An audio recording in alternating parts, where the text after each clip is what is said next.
Hello everyone, it's strawberryelli here and thank you so much for joining me in another video. Today I want to share with you my 5 easy tips or hacks on how you can declutter your life, and that hopefully will help you to get started but also to stay focused, because I know the hardest part sometimes is not even the getting started, but also the staying focused. Once you feel like you're struggling with something and you feel demotivated, it is sometimes hard to keep going. So hopefully these tips will help you in your process, because minimalism for me just has brought me so many amazing positive benefits.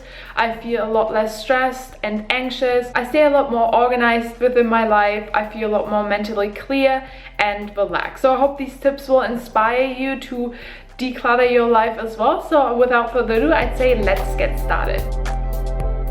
If you're completely new to the approach of minimalism and downsizing and just the whole topic of decluttering your life, it might seem really overwhelming for you at the beginning and you don't know where you can start. So instead of running through your living space, through your apartment and just feeling completely overwhelmed, you might want to pick one specific area where you want to get started. So for everyone that can be different. That can be, for example, your closet. That can also just be a bookshelf, or even your mailbox, because you feel like you have so many unread emails or emails you don't need and it's just overflowing, and visual clutter can be really stressful as well. So pick one area of your life where you want to get started, and from there you can start downsizing. And I actually previously recorded a video on 3 tips on downsizing, which I will link in the comments below, and if you want me to, I can film an updated one. But one thing I want to give you right now that definitely helped me a lot: if I find someone who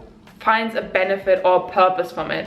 So if I gift something to someone, for example a book, and I know a friend of mine just loves reading these kind of books, so I gift it to her because I know she will benefit from it, even though I don't find a purpose in it anymore. And that way it's so much easier to let go of that item.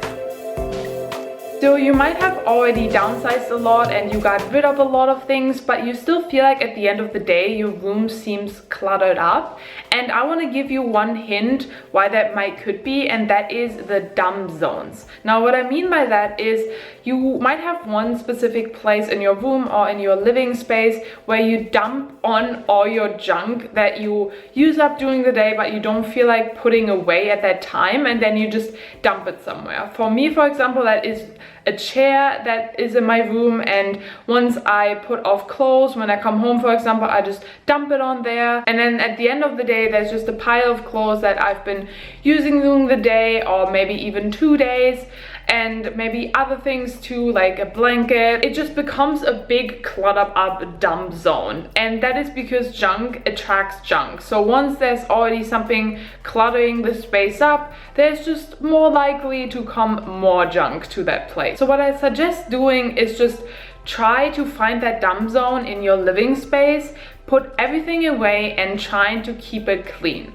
Once you use something up, put it away again, like right away. The next point I kind of already mentioned, and that is putting the things away right when you use them and putting them to its own place. So each individual item has its own place, or also called its own home. So that way you always know where things are at and you keep ahead of things and everything seems really organized. So for example, when you're finished reading a book, or when you used your journal, or even a kitchen tool, or when you want to put a piece of clothing off, put it away where it belongs. That way things, as I said, just stay organized, they don't clutter up in these dump zones, and you always know where things are at. Also, once you run out of space, you know that you might have too many items and things become cluttered up again, so you might want to consider downsizing and getting rid of a few things again. And one thing just on the side, what I really like is just having empty spaces sometimes. For example, I have my bookshelf and I have a few books in there, but I also just like to keep one empty bookshelf because it makes me just feel really organized and just really clear-minded. An empty space just makes me feel so relaxed for some reason. So I don't have too many things, but that is obviously just personal preference. When you're maybe struggling with getting rid of things and downsizing and you don't really know if you need that item, and if you don't, maybe try a virtual move. So what I mean by that is moving through your living space and just thinking about moving right now. Putting everything you have right now into boxes, carrying them to one place to the next, and then unpacking and putting it to a new area in your living space. Would you do that? Would you do that with all the items you own right now? Or do you feel like it's overwhelming, you have definitely too many things? Then maybe that might be a sign to, just get rid of these items that you feel like you don't need anymore or you wouldn't take. Maybe donating these or just giving them to a friend, as I said, and that might already can help you even though you're not actually moving. Once I started traveling, I realized a lot of the things I owned I didn't really need. It feels really good for me that most of the things I need now fit into my small backpack, and these are the things I carry around with me when I'm traveling, and I keep it that simple because it's way easier for my back and I feel a lot more relaxed and mentally clear having less things. That is my approach to minimalism, of just owning less, living with less, but embracing that. It's not about depriving myself or feel like that I can't have anything. It's more for me to just appreciate the things I have and definitely value them. And these are the things I want to carry around with me because I want to have them wherever I'm at. But not everyone is a traveler and not everyone wants that. But just consider in your living space, would you take these items to a new living space? And would you go through the hassle of just packing them, carry them and unpacking them? And if not, maybe consider asking yourself, do I really need these items long term? Do I need them right now in my life? And if not, maybe trying to find a way to get rid of them. My last tip just kind of includes a few tips I already mentioned, and that is just putting things away right after you use them, that every item has its own place, and that you kind of keep a routine of tidying up. So what I mean by that is just that you pick any time of the day. For me, it is right before I go to bed, is where I go through my room and I just kind of clean up.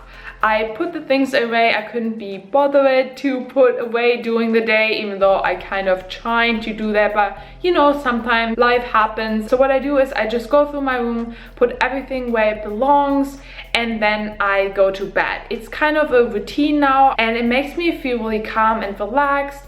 And with every kind of habit, once you get into it, you do it every single day without even thinking about it. And that way I wake up in the next morning, I have a fresh start, a fresh new beginning, everything is organized, and I feel a lot more relaxed, mentally clear, and I don't feel like I'm overwhelmed with things laying around, and that way I just enjoy it way more to stay organized. So let me know if these tips were helpful for you, if they might inspire you to downsize your life more or start decluttering. I definitely hope so, because for me it brought me a lot of benefits, as I just mentioned. And I hope you have an amazing day, and I see you in my next video. Bye guys.